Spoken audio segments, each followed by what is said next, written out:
time to take a look at the key matchups for the Cowboys against Tulsa on Thursday night. And for my key matchups, two of the three involve the same positions on both teams, the offensive tackles against the defensive ends. Let's take the Oklahoma State offensive tackles first. Zach Crabtree, who's slimmed down, and also Aaron Cochran, the fifth-year graduate transfer. They're going against big-time quality defensive ends.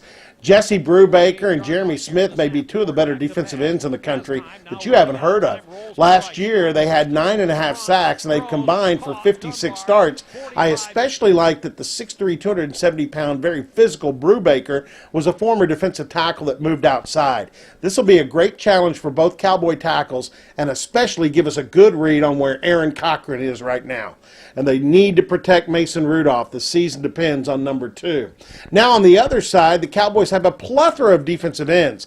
I think Cole Walterscheid's about to hit his stride. You've also got Billy Lavigne, another guy that moved from inside to outside. Then you've got Traylon Weber, Jarrell Owens, and yes, Jordan Brailford, even though I had my doubts, is going to be ready to play. I think the Cowboy defensive ends against an athletic group of offensive tackles for Tulsa, that'll be a good matchup to get them ready for the season. My other matchup is the first-year starter at quarterback for Tulsa, whether it's Chad President from Temple, the sophomore, or Luke Skipper, the redshirt freshman out of Forney, against the Cowboys' new corners. You know who I think is going to win that. I really love these Cowboy corners. We're going to find out Thursday night for the first time if I'm right or if I'm wrong. I think the Cowboys beat Tulsa 48-24 at Boone Pickens Stadium. Now for a couple of other goodies from the Big 12 on opening weekend.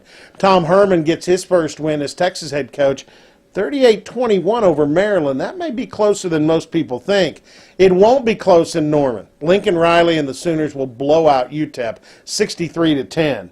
Then in Lubbock, Texas, Eastern Washington's the kind of FCS team you don't want to play. They were in the Final Four last year. Tech wins it, but it's close, 38-31.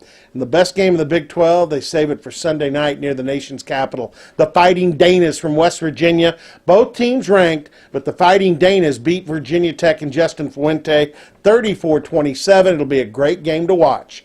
For Go Pokes and Scout, I'm Robert Allen.